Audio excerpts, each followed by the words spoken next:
भाई good afternoon है सबको। बढ़िया है सबके सब। अच्छी बात है भाई, सेफ रहना बहुत जरूरी है आजकल के टाइम में यार। सेफ रहना बहुत जरूरी है। हेल्थ है तो वेल्थ है, सब कुछ है। सो लास्ट टाइम हीट शुरू किया था एंड आई थिंक हमने उस टाइम पे थर्मल एक्सपांशन, थर्मोमेट्री और I think latent heat, Q specific heat capacity सब देखा था हमने। आज एक बहुत इंपॉर्टेंट चीज कराने जा रहा हूं, very important actually. We are looking at now the modes of heat transfer. Heat एक पॉइंट से दूसरे पॉइंट तक कैसे जाती है। तीन तरीके हैं उसके। पहला है कंडक्शन, दूसरा है कन्वेक्शन, तीसरा है रेडिएशन। आज इन तीनों में सबसे इंपॉर्टेंट कंडक्शन।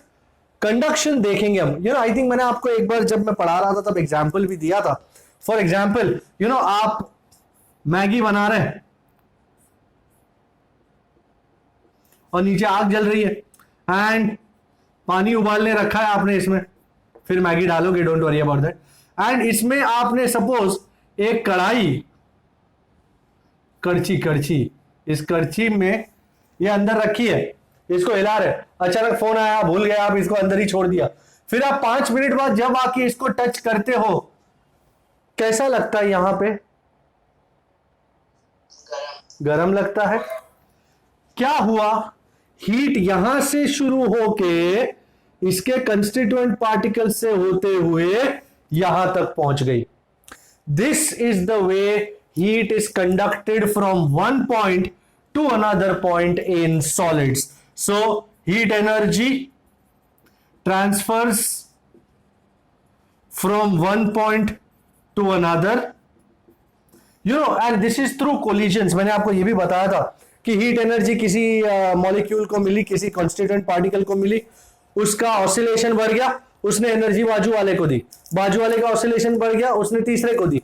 तो इस तरह अल्टीमेटली कोलिजन और ऑसिलेशन करते करते हीट एनर्जी एक पॉइंट से दूसरे पॉइंट तक जाती है, from one point to the other point through the oscillations of constituent particles. Now that is why this is the prime reason कि ये सिर्फ solids में ही हो सकता है। Conduction can only happen through solids, constituent particles। क्योंकि तुम बोलो सर एयर में क्यों नहीं हो सकता? क्योंकि एयर के पार्टिकल्स बहुत दूर दूर होते हैं। गैस है ना, तो काफी दूर दूर होते हैं, तो एक दूसरे को इतनी एनर्जी प्रोवाइड नहीं कर पाते। जबकि सॉलिड्स में ये पार्टिकल्स काफी नजदीक नजदीक होता है और एक दूसरे को एनर्जी प्रोवाइड कर पाते हैं। Oscillations of constituent particles. अच्छा, no transfer of matter takes place from one point to another point. No transfer of matter takes place from one point to another. अर्थात कड़छी का मुंह उठा के यहां पे नहीं आ जाएगा, इसका पूंछ यहां नहीं आ जाएगा, नहीं कहीं नहीं जाएगा, यहां से यहां तक कोई मैटर का पार्टिकल नहीं जाता। Takes place from one point to another. So this is the mode of heat transfer in solids. Solids में इसी तरह heat transfer हो सकता है। Convection, as we shall see later on, involves actual transfer of particles, so that is not possible in solids. That's only possible in fluids like liquids or gas. But right now we'll cover only heat conduction in solids. And अब ये अगर basic solid का conduction का idea आ गया है, अब मैं equations की तरफ जा रहा हूं। एनी क्वेश्चन सो फार? अब ये मत बोलना सर मैगी बन गई फिर खाई किसने, वो तो आपके ऊपर है। हाँ,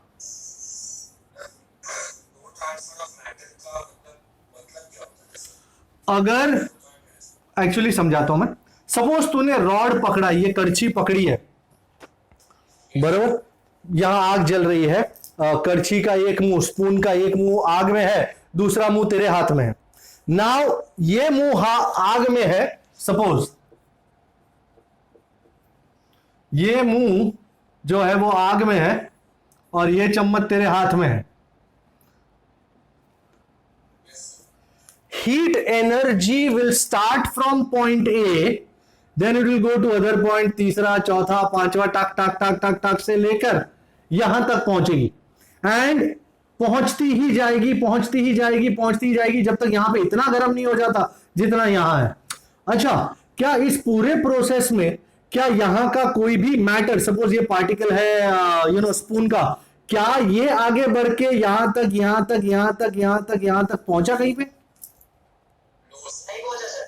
सो चम्मच का कोई भी कंस्टिट्यूएंट पार्टिकल, ये पार्टिकल सिर्फ ऑसिलेशन कर सकता है, वाइब्रेशन कर सकता है, और तुम हीट एनर्जी दो तो ऐसा ऐसा वाइब्रेशन कर रहा होगा, ऐसा ऐसा करेगा, पर वो अपनी जगह छोड़ के किसी और की जगह पे जाएगा नहीं। That is the prime meaning of the idea कि ये पार्टिकल यहां या यहां या यहां आ सकता नहीं है, सिर्फ एनर्जी पहुंचती है इनके ऑसिलेशंस के द्वारा, बाकी कोई ट्रांसफर होता नहीं है पार्टिकल्स का। Okay, is this satisfying Tirth? Okay, let's move on. Now we are going to find an equation. Ladies and gentleman ध्यान से देखिए, सपोज मेरे पास एक रॉड है, इस रॉड का लेंथ लेट अस से L है, एंड प्राइमरीली सबसे इंपॉर्टेंट बात यही है कि हीट को एक पॉइंट से दूसरे पॉइंट तक ट्रांसफर होने के लिए उसके दोनों एंड्स पे एक टेम्परेचर डिफरेंस होना जरूरी है, बराबर?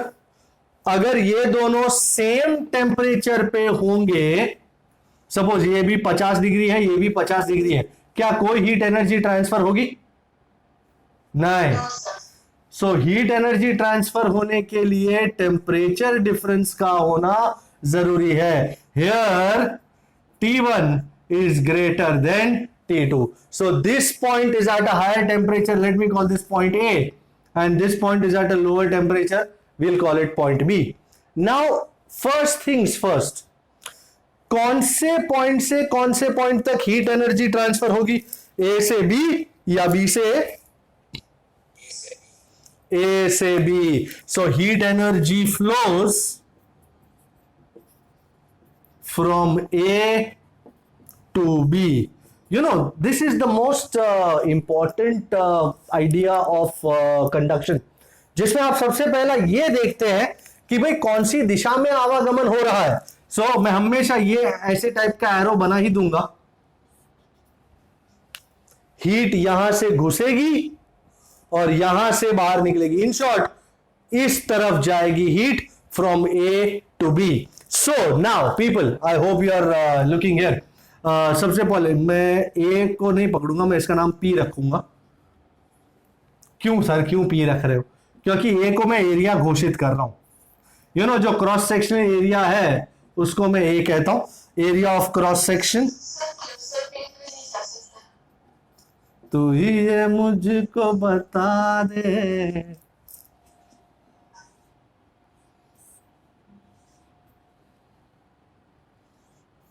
अरे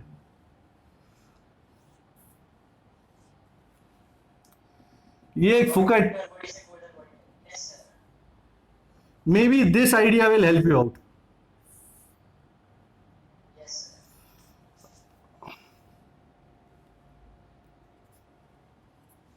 अच्छा पीके, सर पता चल गया मुझे, उसमें वही नहीं पता था कि T1 हायर टेम्परेचर है, T2 lower temperature. here T2 higher है, T2 lower है। So this end has more heat energy, this end has less heat energy, so heat energy will always go from higher to lower.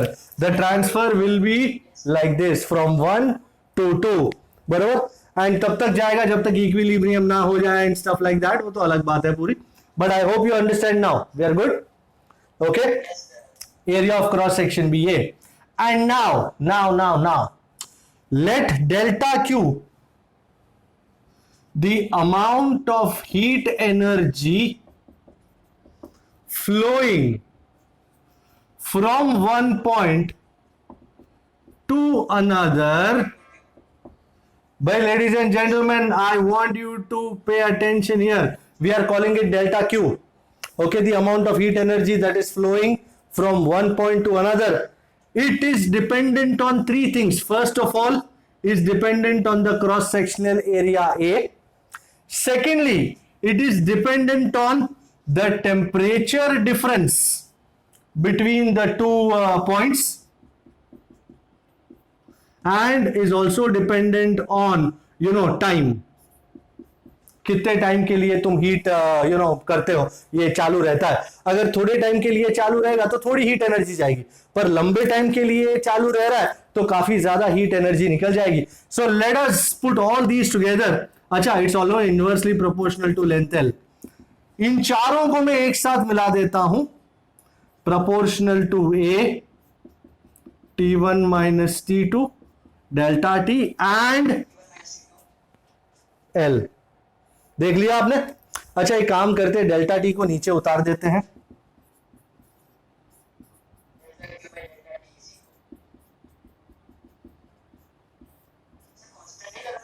बस अभी लगाने का time आ गया है, मुहूर्त आ गया लगाने का।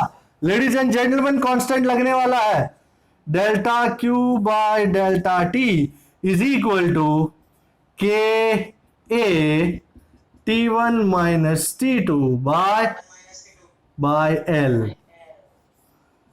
और ये जो के है, आपकी लाइफ में पहली बार के आया है। Can I take this off now? The basic conditions, basic conditions उठा लिए मैंने। Here k is a constant and is called thermal conductivity of the rod। Thermal conductivity, for example अगर ये लकड़े का डंडा होता तो इसकी थर्मल कंडक्टिविटी बहुत कम होती, पर अगर ये मेटल का डंडा होता तो थर्मल कंडक्टिविटी काफी ज्यादा होती। In short, it will allow more heat to go from one point to another. So thermal conductivity is a measure कि बॉडी कितनी हीट आगे आने देगा। अच्छा, looking at this, can anyone tell me what will be the SI unit of thermal conductivity?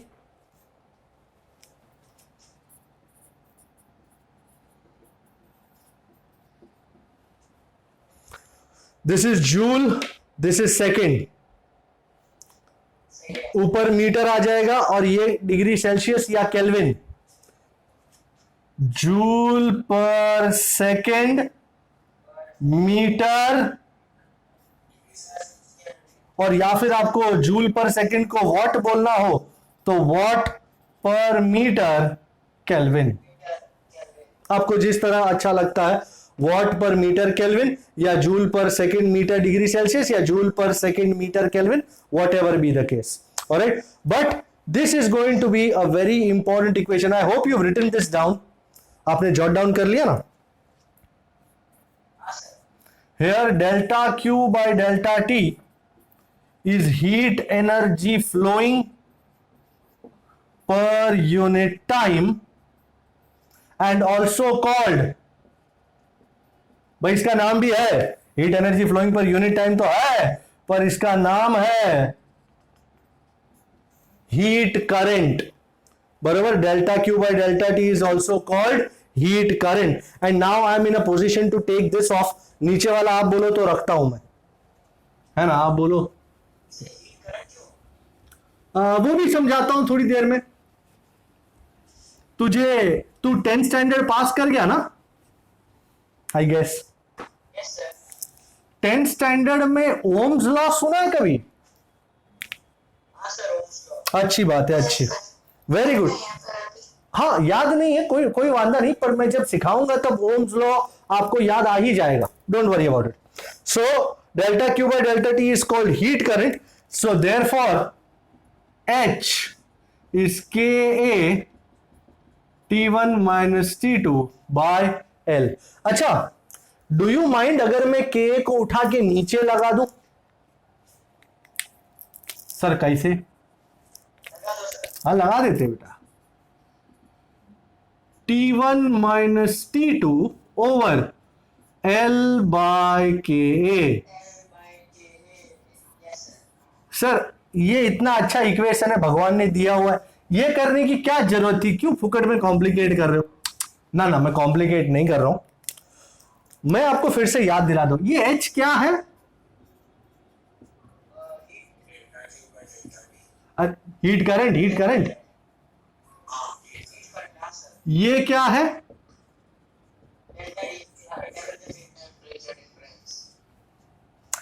अच्छा, now I will go back to standard 10।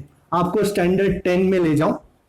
जहां पे Ohm's law सुना होगा आपने, मैं बता भी दूंगा क्या है Ohm's law. In electricity, Ohm's law is R, नहीं sorry, current I, do you agree with this? You also used to call it V is equal to IR. V is equal to IR. You know, जग प्रसिद्ध expression है ये. V is equal to IR. V was potential difference, I was electric current, R was resistance. बराबर ना? सही जा रहा हो ना? तो can I right I is equal to V by R? अच्छा, अभी धीरे धीरे देख के आप ही मुझे ये सब बताने वाले हो. ये क्या है?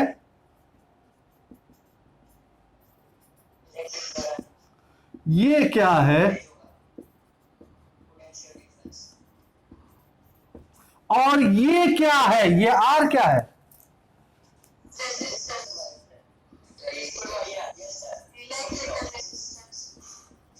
अच्छा, इफ यू आर ऑब्जर्वेंट, अगर आप ऑब्जर्व कर सकते हो, can you see a distinct similarity between these two equations 1 and 2? Here H is heat current, here I is electric current. T1 minus T2 is temperature difference, here V is potential difference. Here R is electrical resistance. So what in your mind do you think this would be? Very good.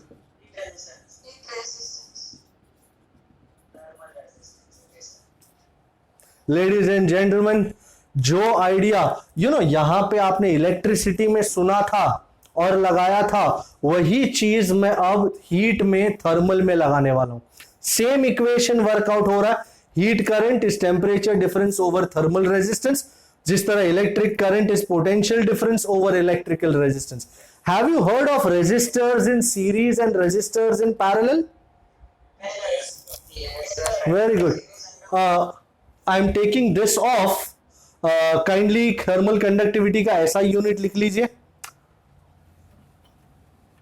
बस एक बार आपको ये समझ में आ जाए ना, तो वारे न्यारे हैं.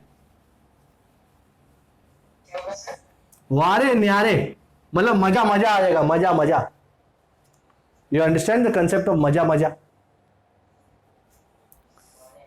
हाँ. सो मैं थर्मल रेजिस्टेंस को एक नया आयाम देता हूं, एक नया नाम देता हूं, एक नई पहचान देता हूं.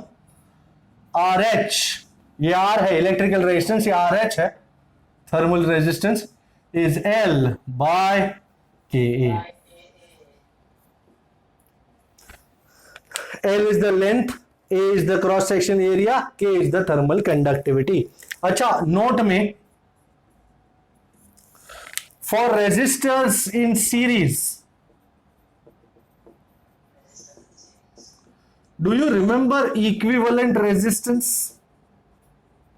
R is equal to R1 plus R2 plus Very good, very good. So हाँ, तीर्थ कुछ कह रहा था क्या?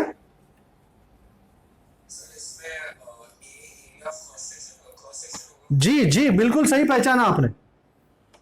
ये एरिया ऑफ क्रॉस सेक्शन ही है. फॉर एग्जाम्पल तो अनु एग्जाम्पल देवांगे. ये रॉड है, लेटस से हीट यहां घुसती है, यहां से बाहर निकलती है. कितना लेंथ ट्रैवल करती है हीट? इतना. This is called length. And heat कितना एरिया देखती है? सर कितना देखेगी? दिख रहा है आपको? सपोज तुम्हारी तरफ से हीट घुस रही है, उसको कितना एरिया दिखेगा? इतना दिखेगा. तो हमेशा वही सोचने का, हीट को कितना, ये एल जो है वो हीट को कितना लेंथ ट्रैवल करना पड़ेगा एक पॉइंट से दूसरे पॉइंट तक जाने में, वो तुम्हारा एल हुआ. एंड हीट को कितना एरिया दिखेगा, वो तुम्हारा एरिया ऑफ क्रॉस सेक्शन हो गया. Absolutely understandable. बात क्लियर है? Okay. Equivalent resistance RS is R1 plus R2 plus tak tak tak RN. So for rods in series. Sir एक सेकेंड, मैं तुमको पहले रेजिस्टर्स इन सीरीज दिखा दूं। इट इज लाइक दिस, बराबर। मैं 3 ही पकड़ता हूं, चलो 3 ही पकड़ता हूं कि एन कहां पकड़ने जाए।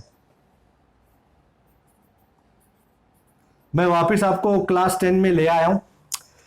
ये तीनों किस में है? ये तीनों किस में है? सीरीज में। तीनों किस में? सीरीज। एंड कैसे पता चला तुमको ये सीरीज में है? सब एक भाई, very good. The same current flows through all of them. So बहुत इंपॉर्टेंट बात याद रखना जरूरी है। Here same electric current I flows through R1, R2 and R3. So, I am trying to make an analogy here. अगर resistor series में हो, वो तभी हम कह सकते हैं जब सेम इलेक्ट्रिक करंट पास हो रहा हो। वेरी गुड, बिल्कुल। I is constant, that is, लिख देते, that is I is constant through all of them. अच्छा, अगर ये तीनों रेजिस्टर्स में से सेम करंट पास हो रहा है तो they are in series. 3 rods series में कब हो सकते हैं? जब तीनों में क्या, जब क्या हो? वाह वाह वाह, same, very good very good. So मैं आपको तीनों रॉड्स भी दिखा देता हूं किस तरह सीरीज में रॉड्स हो सकते हैं, क्योंकि रेजिस्टर्स तो सीरीज में आपने देख लिया, पर रॉड्स को सीरीज में नहीं देखा अभी तक। तो for rods in series, it's a very exciting idea.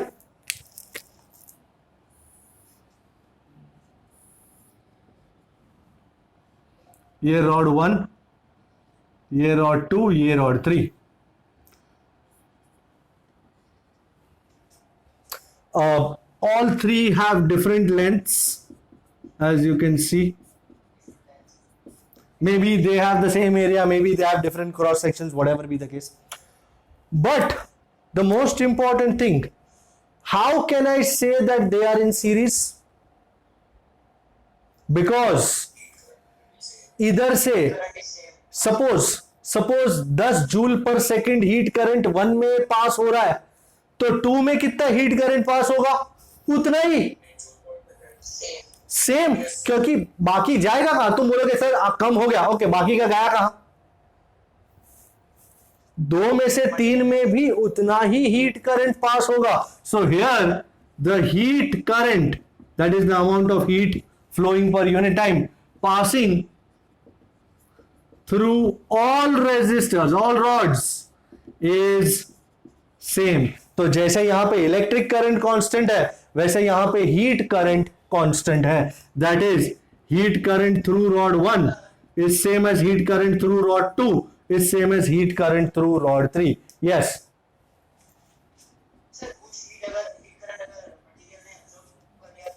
Material absorb करेगा कैसे? क्योंकि जब पास ही हो रहा है तो एब्जॉर्ब करके करेगा क्या? मटेरियल में से, एक सेकेंड, तू कभी कोई ब्रिज से चला है? जैसे कालूपुर स्टेशन से उतरते हम और सारे के सारे चलते जा रहे हैं और तू अचानक बीच में खड़ा हो गया, क्या तू इक्विलिब्रियम में रह पाएगा? तेरे को चलते रहना पड़ेगा ना। सो इसमें हीट करंट पास हो ही रहा है। तो इमेजिन कर, यहां पे कहीं पे चार्ज रुक सकता है कि मेरे को ये जगह बहुत पसंद है, मैं रुक जाऊं यहां पे? क्या ऐसा हो सकता है? तो हीट करंट तो फ्लो करता ही रहेगा। That is the most important thing. It can not stay accumulated at any point. हां, वो उस पॉइंट का हीट एनर्जी कंटेंट बढ़ा देगा, पर हीट करंट का तो काम है फ्लो होते रहना। सो करंट तो फ्लो होता ही रहेगा, रुकेगा नहीं कहीं पे, कोई एब्जॉर्ब नहीं कर लेगा उसको। बराबर, ये करंट है।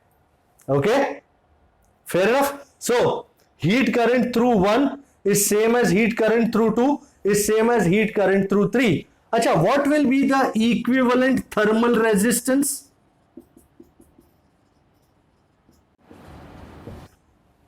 Anyone? RH1 plus RH2, and to cut a long story short, can I safely write this as L1 by K1A? मैं तीनों का cross section area same assume कर लिया. ऐसा जरूरी नहीं है कि तीनों का सेम हो, तीनों का अलग भी हो सकता है. Agreeable? Is this okay? Yes, sir. अच्छा, please jot this equation down and this idea down. Draw भी कर लो डायग्राम. अब मैं पैरेलल की बात करूंगा. I am sure you know parallel. Yes, sir. अच्छा, हाँ,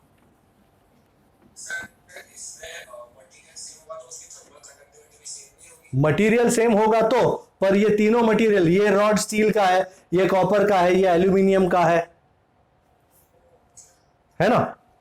तीनों, अगर तीनों सेम हुए तो तीन रॉड कैसे गिन सकता है? तो एक ही रॉड हुआ ना. Okay. Number 2, resistors in parallel. Yes, sir. So I'm sure you know this. एक ऊपर होगा, एक उसके नीचे.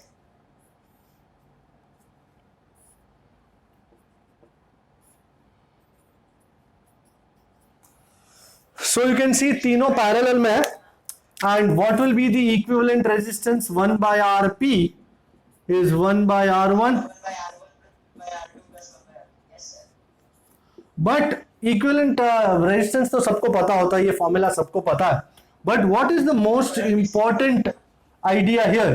Suppose यहाँ करंट I आता है, तो will the same current I flow through R1, R2 and R3? No.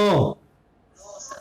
थोड़ा इसमें जाएगा, थोड़ा इसमें, थोड़ा इसमें. So as the wise man said, बंटवारा हो जाएगा करंट्स का. बराबर है? Do you understand? So here the potential difference across all resistors is same. The electric current will divide among the three resistors. So looking at this diagram, can you think of something like rods in parallel? Do you have an idea कि rods parallel में कैसे हो सके? हो सकता है, sir. हो सकता है, हो तो सकता ही है. अगर हमने सोचा है तो जरूर हो सकता है, पर वो कैसा दिखेगा, कैसा होगा, ये बहुत जरूरी बात जानना. तो आओ दिखाओ तुम अंडे का फंडा. ये horizontal rods को हम सीधा रखते हैं. 3 हॉरिजॉन्टल रॉड को सीधा रख देते हैं. Yes. अच्छा,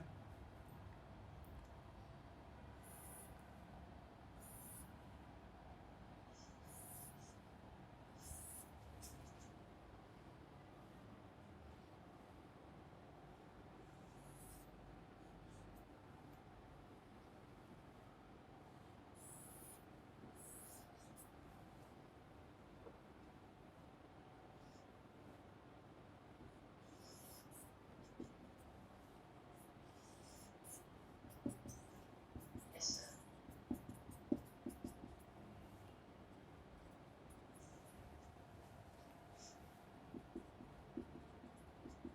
K1, K2 और K3. 3 रॉड्स हैं अलग अलग मटेरियल्स के. लेंथ सेम है करीबन, एरिया अलग अलग हो सकते हैं. तो जब यहां से हीट करंट, हमको पता है यहां से घुसेगा, यहां से निकलेगा, पर जैसे यहां से घुसेगा ना, total heat current will divide into 3 parts. थोड़ा इसमें जाएगा, थोड़ा इसमें जाएगा, थोड़ा इसमें जाएगा. इन शॉर्ट हीट करंट का बंटवारा होगा. जैसा इसमें हुआ था वैसा ही इसमें होगा. So total heat current through the system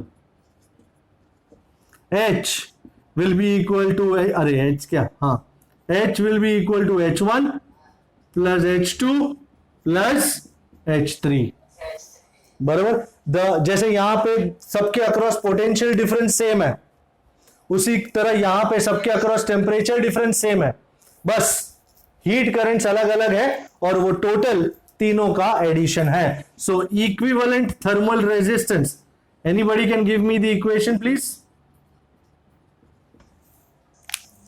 1 by RH is equal to KA by L1. 1 by RH1 plus 1 by RH2 plus 1 by RH. And RH1 की जगह L1 बाई K1A1, RH2 की जगह L2 बाई K2A2, RH3 की जगह L3 by K3A3। Is this absolutely agreeable enough ladies and gentleman? कोई शक? Tell me. No शक whatsoever? I hope you can jot this down so that we can go forward and do some sums. मैं कुछ बढ़िया sums लाया हूं आपके लिए। कहां है सम्स? आओ सम्स करें। मैं देख रहा हूं राउंड 1 का 42, राउंड 1 का 42। I hope I can take this all off. RH को याद रखिएगा। ओके, राउंड 1 का 42। I am doing these sums from Arihant's Master Resource Book in Physics by DB Singh, and chapter का नाम है Heat and Kinetic Theory of Gases। इसके पिछवाड़े में काइनेटिक थियरी है ही, कोई दिक्कत की बात ही नहीं है। Okay, have you taken down round 1 का 42? क्या डेटा कहता है, क्या है करके? Okay, the coefficient of thermal conductivity of copper, K copper, is 9 times that of steel. So 9 times K steel. Okay, in a composite bar shown, okay, composite bar, और यहां पे है 100 डिग्री सेल्सियस, यहां पे है 0 डिग्री सेल्सियस, और यहां पे कहीं पे ये कॉपर है और ये स्टील है। Okay, what will be the temperature at the junction? Junction पे टेम्परेचर नाम दे दो T। आओ शुरू करें भाई। सर्वप्रथम हीट एनर्जी कहां से कहां जाएगी? लेफ्ट टू राइट या right to left? Very nice. हमेशा पहले ये डीमार्केट कर देना कि हीट करंट इसमें से घुस रहा है और इसमें से बाहर निकल रहा है। दूसरी बात, ये दोनों किस में लग रहे हैं श्रीमान? Series. So both these rods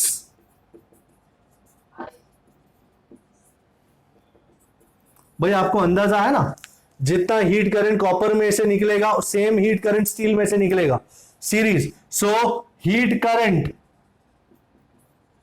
through both is same. Okay, तो H1 H through copper is same as H through steel. Okay, तो भाई सबसे पहली बात, what is the equation for heat current? Isn't it temperature difference? अच्छा, इसको ये T1 by T2 ऐसा नहीं करते, K A T1 minus T2 over L, बराबर ना? Yes sir. ये अच्छा रहेगा। For copper is equal to K A T1 minus T2 by L for steel. अच्छा, K कॉपर को K कॉपर कहते हैं। एरिया दोनों का सेम है, दिख रहा है मुझे, एरिया दोनों का सेम है। ये लेंथ दोनों की सेम है क्या? नहीं, हाँ वो लिखा ही नहीं आवन ने क्या, 18 सेंटी और दूसरे की कितनी है 6 सेंटी। भाई आप लोग कहीं सेंटी मत हो जाना। अच्छा भाई, अच्छा भाई, खतरे की घंटी। T1 minus T2 for copper, मतलब कॉपर रॉड के एंड्स का टेम्परेचर डिफरेंस। भाई कॉपर रॉड के दो एंड कौन से हैं? एक ये है और एक ये है ना? तो this minus this, that is 100 minus t. So this is 100 minus t.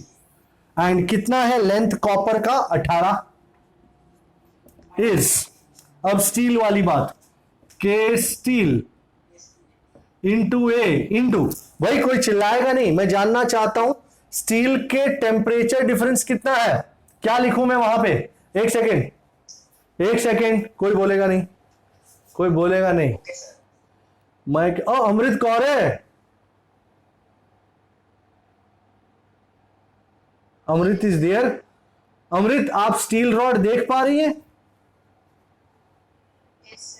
तो मुझे स्टील रॉड के लिए टेम्परेचर डिफरेंस में क्या लिखूं वहां पे वो जानना है। स्टील रॉड ये रहा, सो आपके लिए मैंने स्टील रॉड बनाया। स्टील में जिस पॉइंट पे से हीट एनर्जी घुस रही है उस पॉइंट का टेम्परेचर है T डिग्री सेल्सियस, और जिस पॉइंट से हीट एनर्जी बाहर निकल रही है स्टील रॉड में से उसका टेम्परेचर है 0 degree Celsius. T1 minus T2 means घुसते पॉइंट का टेम्परेचर माइनस निकलते पॉइंट का टेम्परेचर। तो इसमें मैं क्या सब्स्टिट्यूट करके वहां लिख पाऊंगा?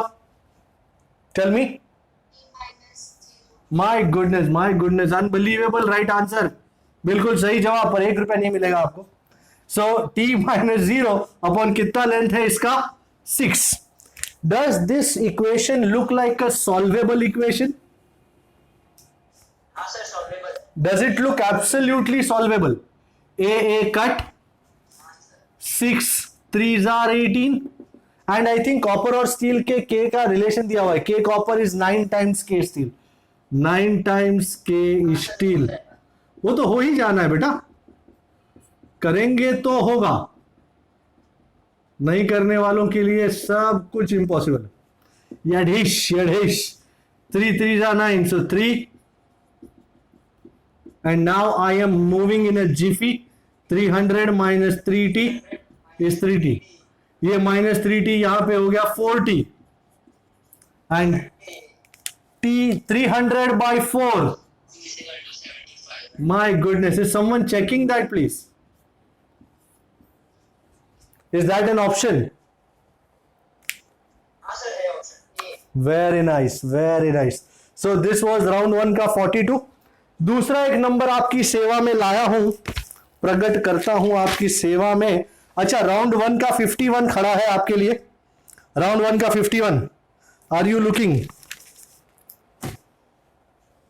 इसको उड़ा सकता हूं मैं? sir, ratio दिया हुआ है। अच्छा, तो एक काम करो, डेटा सारा लिखना शुरू करो, सम को पढ़ना शुरू करो, और डेटा से क्या क्या अचीवेबल है और क्या मांगा है is a very important thing. क्योंकि अक्सर लोग डेटा तो लिख लेते हैं पर उसकी length का ratio चाहिए।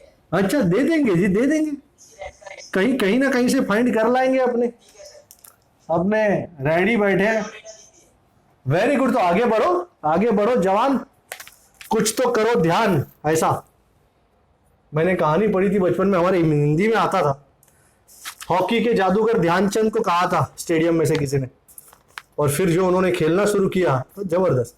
Ratio of thermal conductivity of two rods, so K1 upon K2 is 5:4। The ratio of the cross section areas is 1:1, okay, and they have the same thermal resistance, so RH1 is RH2। These are H2. The ratio of the lengths L1 is to L2। I think this is what they call easy peasy Japanesey। Yes sir। We have RH1 is equal to RH2। भाई RH का formula क्या है? L1 by K1A1, L by KA। Yes sir। Okay, तो तुझे क्या चाहिए? L1 by L2। तो पहले L1 by L2 को आइसोलेट किया जाए। L2 काट डालो सर। काटेंगे बेटा, काटेंगे, आज तो छोड़ेंगे नहीं किसी को, आज ना छोड़ेंगे, बस हम जोली खेलेंगे, हम होली, पर होली नहीं खेलने का अपने को। K1 is to K2 कहाँ गया रे? ये रहा। भाई इसको बोल दिया हुआ है। A1 is to A2 कहाँ है बेटा? ये रहा। लो भाई, ये तो शुरू होते ही खत्म हो गया। है जी, बढ़िया चीज है ये। तो अगर यही चीज पे हम करने जा रहे हैं SP13, नाम है तेरा, क्या नाम है तेरा, 13 नंबर, देख रहे हैं आप लोग। ये इतना आसान नहीं होगा, कुछ ना कुछ इधर उधर होगा जरूर, नहीं तो सम नहीं देते। SP है 13। ओके, पहले डायग्राम बना लेते हैं। ये हॉट रिजर्वॉयर है 100 डिग्री सेल्सियस, और ये आपका कोल्ड रिजर्वॉयर है 20 डिग्री सेल्सियस। ओके, और दो रॉड है, एक ठो एल्यूमिनियम का रॉड है और दूसरा कॉपर का रॉड है। ओके भाई, सर्वप्रथम पहली नजर में ऐसा जादू कर दिया, ये दोनों किसमें लग रहे हैं? अच्छी बात है, अच्छी बात है। चलो पहली बात पता चली। अब डेटा पढ़ते हैं। 2 metal cubes with 3 centimetre edges, मतलब 3 सेंटीमीटर का एज है। तो क्यूब है, क्यूब मतलब क्यूब समझ में आता ना आपको। तो लेंथ इज, लेंथ मतलब इसको लेंथ नहीं कहूंगा मैं इसको एज है ना, तो एज को x नाम देता हूं। x is equal to 3 centimetre. तो सपोज कोई क्यूब है, तो एज उसकी 3 सेंटीमीटर है, तो उसका क्रॉस सेक्शनल एरिया कितना होगा? 3 का स्क्वायर। हाँ भाई, ये तो बहुत अच्छी बात है। सो क्रॉस सेक्शनल एरिया हर एक का x का स्क्वायर विच इज 3 का square which is 9 centi square. Okay, of copper and aluminium are arrange as shown. Find first, क्या क्या फाइंड करेगा पड़ी? टोटल, कहा गया टोटल थर्मल करंट,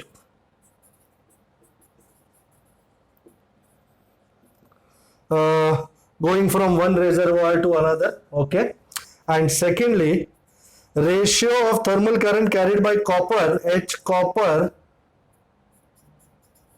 copper नहीं copper, to aluminium, H aluminium। तो कॉपर लिखने की बजाय Cu लिख दूं, सस्ते में पटेगा। ओके, और कुछ दिया हुआ है? हाँ दिया हुआ है, काफी डेटा दिया हुआ है। के copper 401 what per metre kelvin, के एल्यूमिनियम काल 237 what per metre kelvin. Okay, ये धमाकेदार लग रहा है। अच्छा, सबसे पहली बात,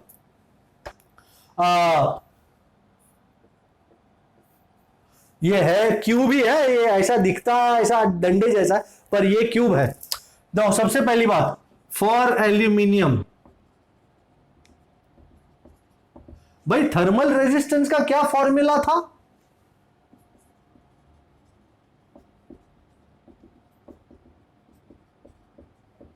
Isn't it L by, बराबर? एंड फॉर कॉपर कोई बता सकता है?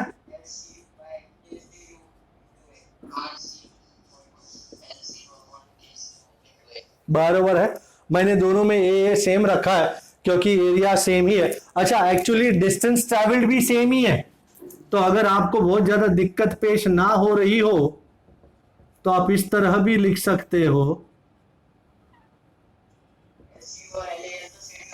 बिल्कुल, LCU और LAL देखो ना सेम ही है ना, दोनों सेम डिस्टेंस ट्रैवल कर रहे हैं, बराबर है। सो मैंने x लगा दिया, यहां पे भी x लगा दिया। अच्छा, both are in parallel.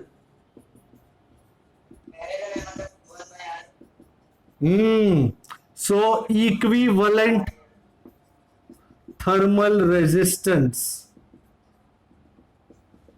as they rightly say, 1 by RH is 1 by R copper। बिल्कुल सही पकड़े, 1 by R Cu, तो KCU into A by X, 1 by RAL, KL A by X। तो अगर आप चाहो,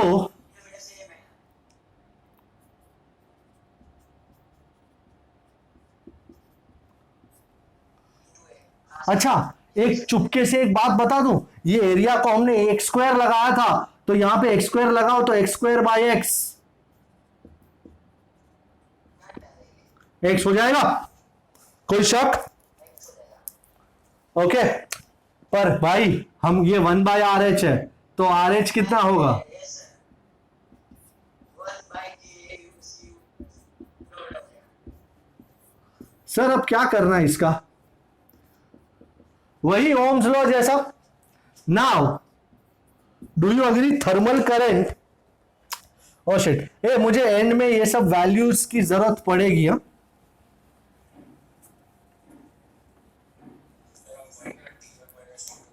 वाइच thermal current, total thermal heat current, thermal current नहीं heat current, मैं वही सोचू पहले थर्मल करंट क्या होता है. Heat current, anybody remembers total heat current? Yes, sir. H is equal to T1 minus T2. बरोबर है ये, कोई शक? बराबर है. 1/x इंटू के एल, दे धमाधम. Yes, sir. पूरा हो गया. चल भाई, रुकने का नहीं, थकने का नहीं, माइनस करते रहने का. 100 माइनस 20, 100 minus 20. एक्स कितना है? 3 सेंटी. T into एंड काल कितना था? काल 237 237. और ये है 401. भैया चलो चलो भैया, छूटे लगान.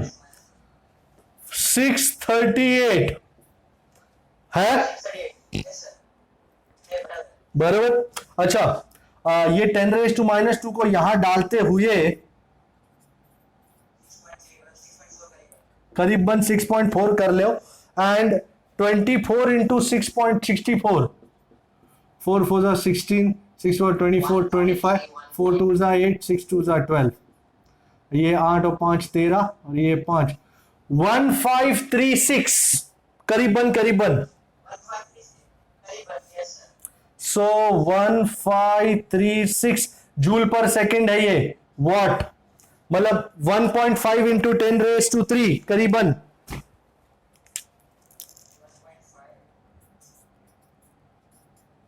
1.5 या आप 1.6 बोलो, जो भी बोलो. 1.75 पॉसिबल ही नहीं है बेटा. Is it even possible? No it is not. कोई चांस ही नहीं है. 100 माइनस 20 80, ये 3 इंटू 10⁻². एक्स 3 ही था ना? हाँ 3 ही था. And 237 plus 401 that 638. सही है, अपना अपना सही जा रहे हैं. सही है, सर. सही है. 4 2 जा 8, 6 2 जा 12. भाई मेरे हिसाब से तो सही दिख रहा है मेरे को, है ना? सही है, सर. ओके. अच्छा, उनको दूसरा क्या चाहिए? दूसरा हीट करंट का रेशियो चाहिए. अपना ये पहला आंसर आ गया, इसको चाहिए. हीट करंट का रेशियो. तो दे देंगे जी, दे देंगे, ऐसी क्या बात है भाई. क्योंकि दोनों पैरेलल हैं, तो don't you agree the potential difference, मतलब the temperature difference across both is same.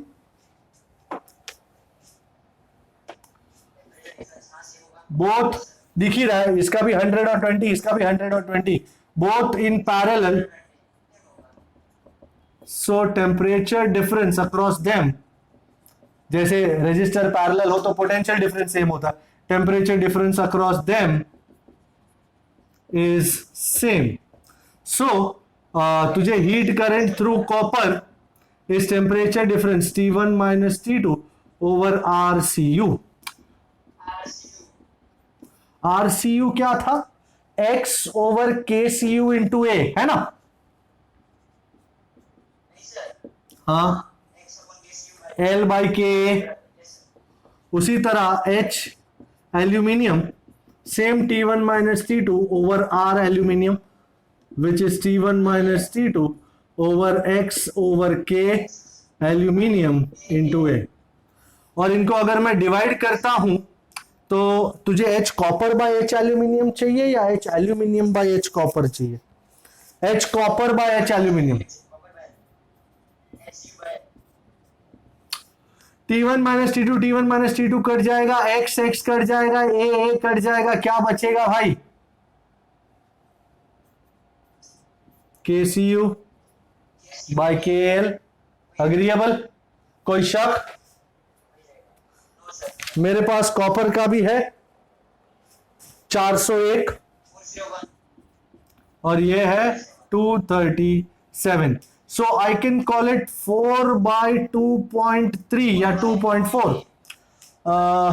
6 4s are 24 if you want to call it.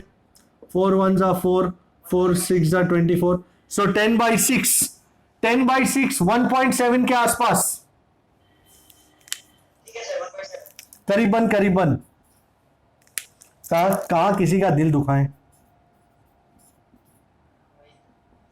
क्योंकि एक बेसिक आंसर करीबन में आ जाए तो झूलेलाल का गुण गाए आपने, है ना? बरोबर है? कोई शक? नो शक। ओके, मैं एक बहुत बढ़िया सम लाया हूं आपके लिए। राउंड 2 का 15 नंबर है, राउंड 2 का 15 नंबर। Are you looking? जी, इसको उड़ा सकता हूं?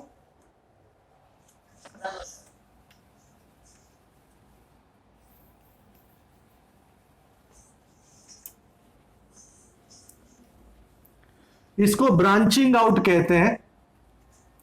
राउंड 2 का 15 अगर आप डायग्राम देखें, like branching out, I show you. ऐसा क्या? मैं तो इसको रास्ता पकड़ता हूं। रास्ता समझता है? रास्ता, रोड। हाँ, 3 रास्ते हैं एक्चुअली। अरे ये रास्ते हैं प्यार के। 3 rods made of same material having same cross section have been joined as shown. Each rod same length है, अच्छी बात है। Left and right ends of the rods are kept at 0 and 90. अच्छा, पहले डायग्राम तो बना लूं। वाह, इसको पॉइंट 1 कहता हूं। अच्छा, इसको रॉड 2 कहा है उन्होंने। पता नहीं क्या क्या कहते रहते हैं। इसको पॉइंट P बोलो, इसको पॉइंट Q बोलो, इसको पॉइंट R बोलो और इसको टेम्परेचर T बोलो, है ना? अच्छा, R ना बोलो? अच्छा, ऐसा बोलो तो इसको S बोलो, S। जय हो जय हो जय हो। Right, 0 degree 90 degree. The temperature of the junction, मतलब T मांगा है तुमसे। भाई सीधी बात, पहली बात तो ये नक्की करो ट्रैफिक कहां से कहां फ्लो होगा, मतलब हीट करंट कहां से कहां फ्लो होगा। यो और फिर यो होगा या यो और यो होगा? अग्रीएबल? बराबर। अच्छा, मैं इसको इस तरह देखता हूं। सपोज एक रास्ता निकल रहा है, उस पर 10 गाड़ियां आई, ओके, 10 कार्स। दूसरा एक रास्ता निकल रहा था, उस पर 20 गाड़ियां आई। अब ये 2 रास्ते यहां मिले और मेन हाईवे पे आए, कितनी गाड़ियां होंगी हाईवे पे? 30। Very good. तो इसी सिंपल आइडिया में से अगर मैं ये कहता हूं कि H1 is the heat current through PT, H2 is the heat current through this rod, and H is the heat current through this rod, what do you think will be the relation between H1 and H2? So from the figure we see H1 plus H2 is equal to, अरे अरे अरे लोचा मार दिया, रुक जा। ये इसका नंबर 3 है, इसका नंबर 2 है, तो भाई जो बोला है उसी को पकड़ के चलते हैं। अब ठीक है, H1 H2 H3। सो H2 प्लस H3 कंसेप्ट में कोई फर्क नहीं है सब। अच्छा, आपको H का इक्वेशन मालूम है? K T1 minus T2 bye L, है ना? K2A। अच्छा, H2 की बात कर रहे हो, टेम्परेचर डिफरेंस कितना माइनस कितना होगा? 90 minus T minus very good, शाबाश। और अपॉन लेंथ L, H3 का K3A 90 minus T by L, and इसका क्या होगा? अरे अरे इसको उड़ा दिया मैंने। T minus 0 minus T minus 0 K1 T minus 0 by L। I think material भी सेम ही है ना सबका, है ना? का मटेरियल सेम है और मटेरियल सेम है तो K सेम हो गया, लेंथ सेम है तो L सेम हो गया, क्रॉस सेक्शन एरिया सेम है तो अरे अरे अरे अरे काट काट काट काट काट काट, ये क्या कटवा रहे हैं ये लोग हमसे। सो 90 minus T plus 90 minus T is T भाई। 90 प्लस 90 180 माइनस 2T T, ये 2T को ऐड कर दो, T plus 2T। equal 60 my God, क्या फास्ट कैलकुलेट करते हो यार, एकदम जान निकाल दी। चेक कीजिए आंसर। yes sir भाई आप में से बहुत सारे लोग ऐसे होंगे जो ये सोचते होंगे ये 90 90 और ये 0 है तो ये बीच का 45 होना चाहिए। मेरे को किसी ने पहले कहा था सर 90 90 और 0 है तो ये 45 होना चाहिए सर, क्योंकि बीच में है ना। भाई यहाँ पे ऐसे रूल काम नहीं आते, यहाँ पे आपको हीट एनर्जी का आवागमन कहां से हो रहा है, कहां तक हो रहा है, वो सब कुछ देखना पड़ेगा। Alright, so this was round 2 का 15। मैं इसके साथ एक खतरनाक सम पेश करना चाहूंगा, राउंड 2 का 88। राउंड 2 का 88, इस बार सर राउंड 2 के ज्यादा लाए हो आप, है ना? राउंड 2 का 88 क्या देख रहे हैं आप लोग? yes sir अच्छी बात है।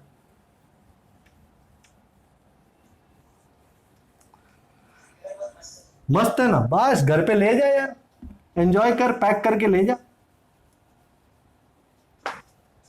पर ट्रीटमेंट सही करना। ओके, राउंड 2 का 88 पेश है खिदमत। जैसा कि हमको पता चला है अचानक से कि फिगर बहुत बढ़िया है सर, वेरी गुड। तो आओ, 4 रॉड्स हैं, 4 नहीं है 5 है।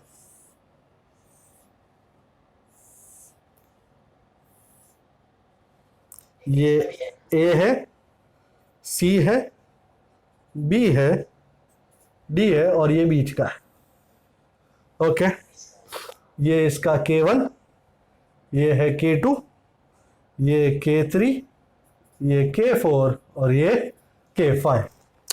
अच्छा, 5 rods of same dimension, अच्छा लेंथ और एरिया सेम है, are arrange as shown, thermal conductivities K1, K2, K3, K4, K5. When points A and B are maintained at different temperatures, मतलब ये T1 है, ये T2 है, no heat flows through central rod, no heat flows through CD if कौन सा condition satisfy होगा, वो पूछा है हमसे, क्या कंडीशन होना चाहिए। ओके, सो बहुत ही बढ़िया पूछा कि सीडी के थ्रू कोई हीट फ्लो नहीं करेगी। अभी ये मामला गंभीर हो गया। सपोज कीजिए यहां से 10 वॉट यों जाता है, 20 वॉट यों जाता है, उसके बाद थोड़ा यों जाता है। अब यहां पे डिवाइड होगा ना थोड़ा, तो उसमें से 3 वॉट ऐसे जाता है तो 7 वॉट ऐसे जाएगा। ये 3 वॉट यहां आके डी पे इसको मिलेगा तो 20 और 3 23 यों जाएगा और 7 और 23 30 ऐसे निकल जाएगा। हम चाहते हैं बीच में से कुछ ना जाए। अच्छा, आपको डिवीजन समझ में आया? मैंने यहां से 30 वॉट एंट्री करवाया था, जिसमें से 10 ऐसे गया, 20 ऐसे गया, 10 यहां पे गया, यहां पे थोड़ा छुट्टा पड़ा, 3 वॉट यहां गया, 7 वॉट इधर गया। ये 3 वॉट उतर के यहां पे आया, 20 वॉट से मिला तो 3 + 20 23, ये 23 7 30 बाहर निकल गया, 30 एंटर किया, 30 बाहर निकला, वी आर गुड। बट उन्होंने ये कहा है no heat flows through CD, इसका मतलब है यहां कुछ भी नहीं फ्लो होना चाहिए। तो डोंट यू अग्री, जो भी 10 वॉट यहां आया है वो सारा का सारा इसमें जाना चाहिए, एंड जो 20 वॉट यहां है वो सारा का सारा इसमें जाना चाहिए. Is this agreeable? So this is possible only if heat current through AC is same as heat current through CB. Okay, तो HAC is HCB. अच्छा, now let me get realistic. ये सब फालतूगिरी उड़ा रहा हूं, एंड अभी धंधे पे ध्यान. बेसिक कंसेप्ट तो समझ में आ गया. अच्छा, ऐसा ऐसा होना है. तो इन सब टेम्परेचरों को एक नाम दे देता हूं. I will call this point TA, I will call this point TC, I will call this point TD, temperature TD, and this is TB. Okay भाई, heat through AC. Anybody giving me heat through AC?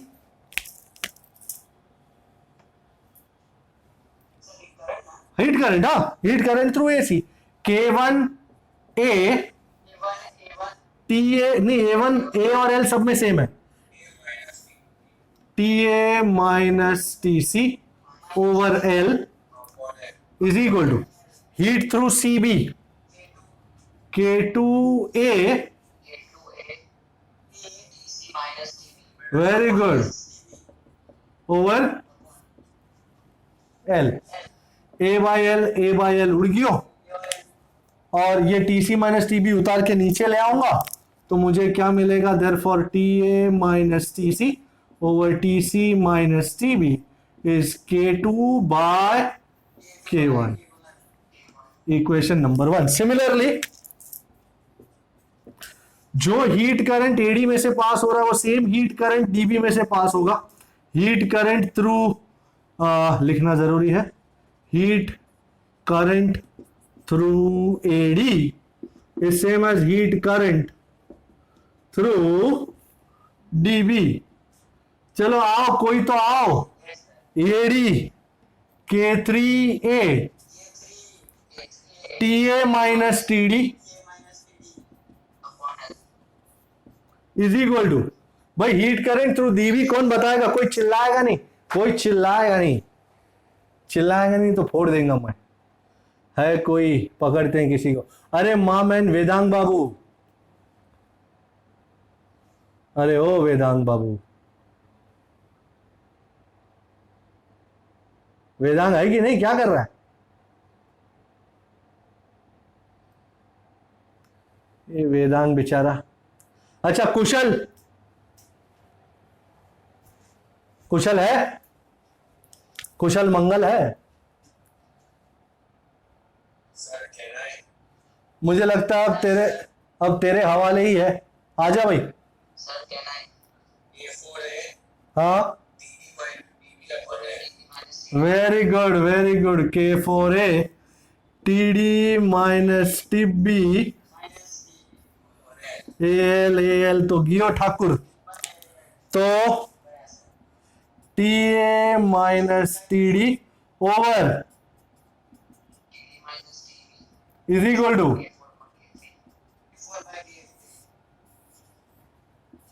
Equation number 2. अच्छा, यहां पर भाई सबसे important बात यहां पे ये है, ये तो मिल गया आपने को, पर ये C और D के बीच में कोई करंट फ्लो नहीं हो रहा है. Can you see that? तो इसका मतलब है भाई, कोई दो पॉइंट्स के बीच में कब हीट करंट फ्लो नहीं होगा? जब दोनों का क्या सेम होगा? टेम्परेचर. बराबर. सो as no heat current flows through CD, so temperature of both points is same, so TC is same as TD. Wow. Hey, can I take this off now? हाँ, ले लेते हैं बेटा. हाँ कर सकते हैं. रुक जा. सो तू TC को TD ले ले. So equation 1 becomes TA minus TD over TD minus TB is equal to K2 by, oh my god, TA minus TD over TD minus TB. TA minus TD over TD minus TB. Isn't same as 2 and 3 same? तो क्या मिलेगा? K2 by K1 is equal to K4 by K3. Check, ऐसा कोई option है?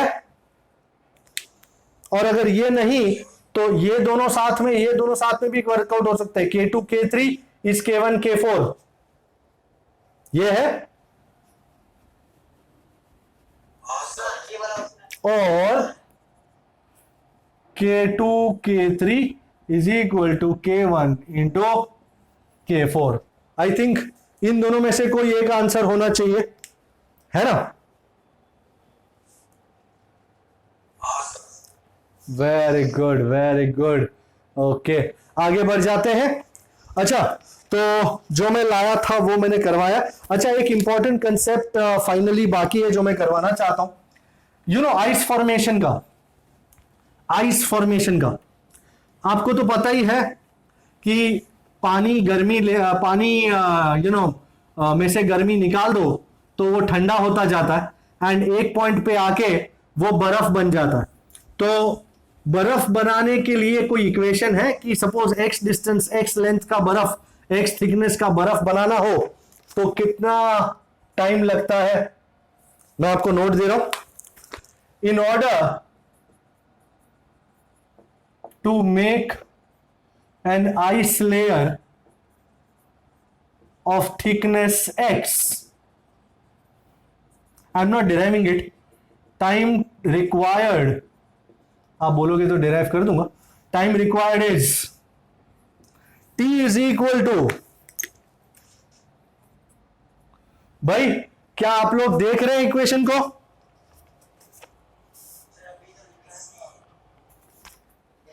T is equal to rho L by 2KT. ये T मतलब temperature difference into x square. Sir ये अलग अलग चीजों का मतलब क्या है? Rho is density of ice, L latent heat, K is thermal conductivity. जी, फ्यूजन, पानी से बर्फ, पानी से बर्फ, टेम्परेचर डिफरेंस. बराबर. अच्छा, ऑल्सो जी आपके ऊपर है. Also to increase thickness from x1 to x2 time required is, फिर से एक और equation, time required rho L by 2KT x2 square minus x1 square. ये दोनों इक्वेशन जरा फटाफट लिख लीजिए. मैं इसके साथ एक न्यूमेरिकल करने जा रहा हूं. राउंड 1 का 37, राउंड 1 का 37. यस,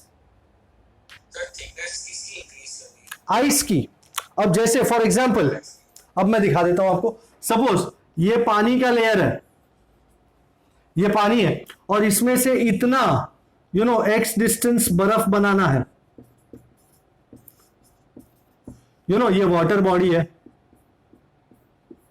आपको तो पता है ना, आइस बनने से पहले वाटर 4 डिग्री सेल्सियस पे होता है और यहां पे लेट अस से -10 डिग्री सेल्सियस या जो भी हो, बराबर, और यहां पे 0 पे आ जाएगा. सो इतनी अगर थिकनेस बनानी है आइस की तो इक्वेशन लगेगा रो L over 2KT x square. And x1 से लेकर x2 तक का डिस्टेंस बनाने के लिए ये टाइम लगेगा इतना. ऑलराइट, मैं इससे नंबर 37 देख रहा हूं. लेट्स सी, क्या आप देख रहे हैं number 37? Round 1, round 1 people, I am taking this off now.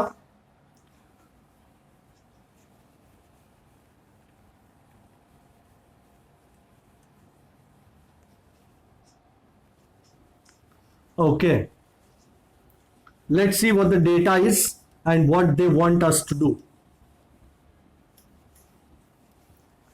Okay, round 1 का 37, हमेशा ये मिट जाता है जब भी कुछ उड़ाते हैं.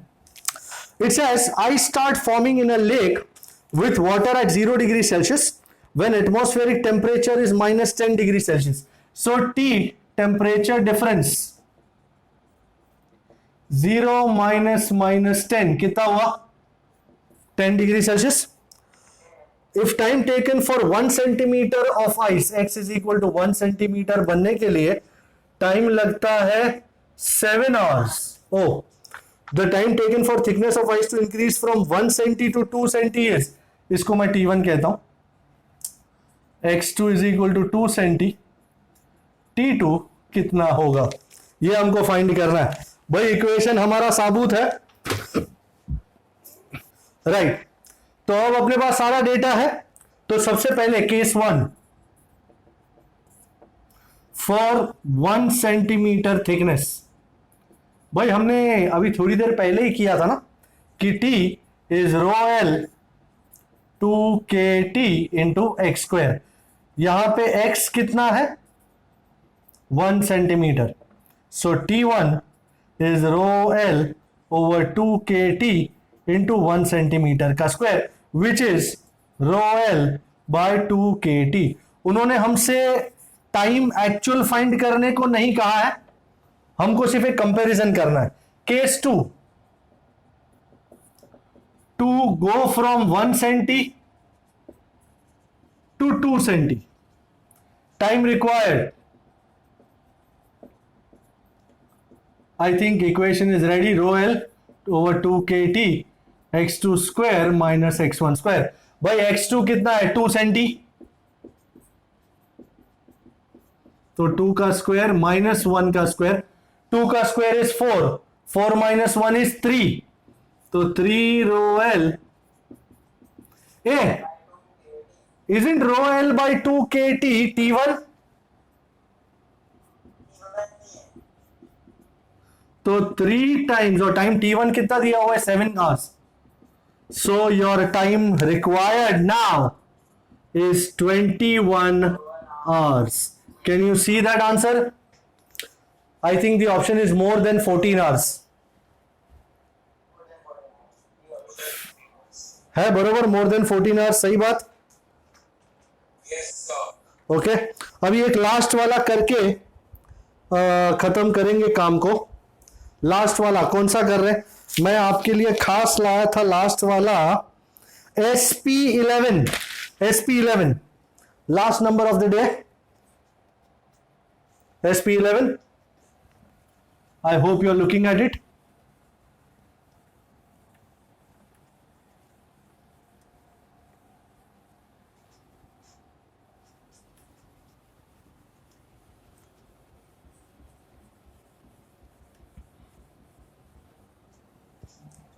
SP11. It says in a container of negligible mass 30 gram of steam.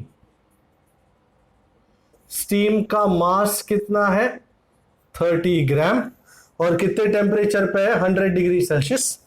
Is added to 200 gram of water. Water का मास कितना है 200 ग्राम, और कितने टेम्परेचर पे है 40 degree Celsius. If no heat is lost to the surroundings, what is the final temperature of the system? Final temperature of the system find करना. Also find the masses of water and steam in equilibrium. LV, अच्छा mass of water क्या हो जाएगा, mass of steam क्या हो जाएगा. LV कितना दिया हुआ है 539 calorie per gram, and specific heat of water 1 calorie per. अच्छा, सबसे पहले आपको समझ में आ रहा, मेरे पास यहां पर 200 ग्राम पानी है. कितने टेम्परेचर पे है 40 डिग्री सेल्सियस पे, और इसको मैं 30 ग्राम स्टीम ऐड करता हूं. माय गॉड, गर्मा गर्म स्टीम 100 डिग्री सेल्सियस पे. सबसे पहला क्या होगा, वाटर हीट एनर्जी एक्सेप्ट करेगा, गेन करेगा, स्टीम हीट एनर्जी लूज करेगा। सबसे पहले वाटर को 40 से 100 तक, first let's take water from 40, देखते हैं कितना एनर्जी लगता है 40 degree Celsius to 100 degree Celsius. Heat energy required, भाई कितना हीट एनर्जी रिक्वायर्ड होगा पानी को 40 से 100 ले जाने में? ms delta theta, m water s water delta T. So stay with me, mass कितना है 200 ग्राम, सब कुछ ग्राम में ही है, s वाटर 1 है, and delta T 100 minus 40 and 100 minus 40 is 60, so 200 into 60, I think that's 12,000 cal, 12,000 cal। अच्छा, अगर स्टीम में से मैं 12,000 कैल ले लेता हूं तो कितनी स्टीम पानी बन जाएगी? So this heat energy, this heat is taken from steam. So on taking 12,000 cal from steam, the amount that becomes water, हमको वो फाइंड करना है। हमने कितनी एनर्जी ली? 12,000, तो m इंटू एल वी, तो m is equal to, m dash बोलते हैं इसको, Q by L V, 12,000 over 540, 12,000 over 54, मतलब अब मेरे को डिवाइड करना पड़ेगा, 54 टू जा 108, मैं डिवाइड कर ही लेता हूं। अब मैंने 540 लिया यार, भाई कैल्सी अलाउड नहीं है, फिर से 22.2 लग रहा है ना? वाह वाह वाह, मतलब 30 ग्राम स्टीम में से 22.2 ग्राम वाटर में कन्वर्ट हो गया। सो फ्रॉम 30 ग्राम स्टीम हमने इतनी एनर्जी निकाल दी, 12,000 कैल, 22.2 gram is converted to water. Oh, तो steam left, लेफ्ट नहीं, लेफ्ट। ओरिजिनल कितनी थी? 30 ग्राम, इसमें से कितने निकल गए? 22.2, सो करीबन 6.8 जैसा स्टीम रहा।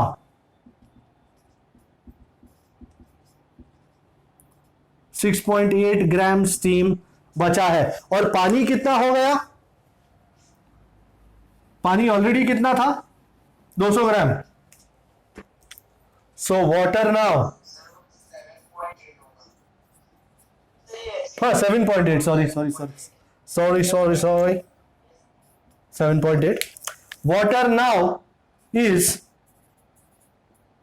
ऑलरेडी जितना था प्लस जितना कन्वर्ट हो गया, सो 200 प्लस 22.2, 222.2।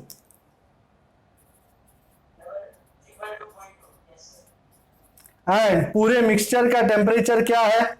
100 डिग्री सेल्सियस, क्योंकि इस मिक्सचर में पानी भी 100 डिग्री सेल्सियस पे है और स्टीम भी 100 डिग्री सेल्सियस पे है, तो final temperature of the mixture is 100 degree Celsius. Is this agreeable people? Is it fair? Okay, तो I think we'll end the session here itself। And बहुत बढ़िया होमवर्क आ जाएगा कमेंट्स में। आप प्लीज ये कंडक्शन के आइडियाज को करें। नेक्स्ट टाइम कन्वेक्शन रेडिएशन करके इस चैप्टर को खत्म करेंगे। Thank you so much, have a lovely evening and stay safe, bye bye.